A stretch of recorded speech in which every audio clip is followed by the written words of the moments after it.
చాలా ఏళ్ల క్రితం ఒక దట్టమైన అడవి పక్కన చందనగిరి అనే చిన్న గ్రామం ఉండేది. ఆ అడవిలోకి ఎవ్వరూ వెళ్లేవారు కాదు. ఎందుకంటే అక్కడ ఒక మంత్రగత్తె నివసిస్తుందని గ్రామస్తుల నమ్మకం.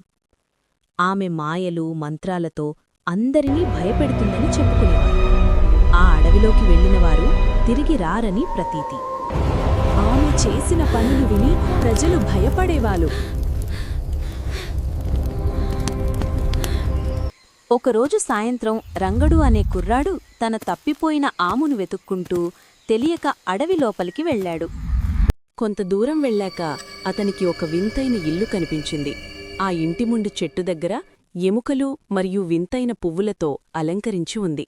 భయంకరమైన ఆ ఇంటి చుట్టూ ఏదో అదృశ్యశక్తి ఉన్నట్లు అనిపించింది.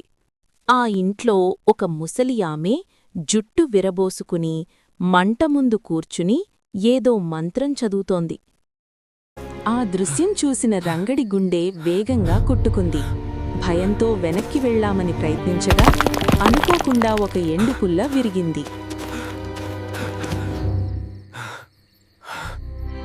అప్పుడు మంత్రగత్తెకు తెలిసి ఇలా అడిగింది. ఎవరు నువ్వు? నా ఆవు కోసం వచ్చానవ్వా. అప్పుడు మంత్రగత్తె, నువ్వు నా తోటలో పనిచేసే కుందేలువి.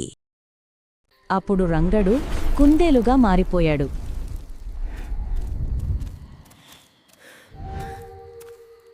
ఆ మంత్రగత్తె తన శక్తిని ఒక మాయా స్ఫటికం ద్వారా పొందుతుందని గమనించాడు. దాన్ని ఒకరోజు పట్టుకోబోతుండగా మంత్రగత్తె వచ్చేసింది. ఇంకొక రోజు మంత్రగత్తె పడుకునే సమయంలో ఆ స్ఫటికాన్ని కొరికి తీసేశాడు. రంగడు మళ్ళీ మనిషిలా మారాడు.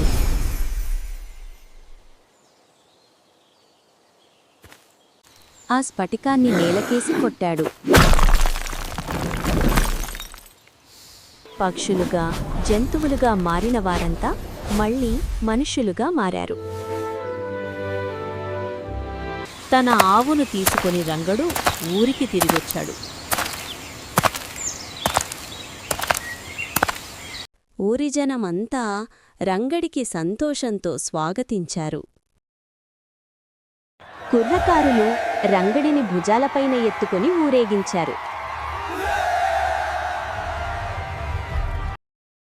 వీడియో మీకు నచ్చినట్లయితే లైక్, షేర్ అండ్ సబ్స్క్రైబ్ చేసుకోండి.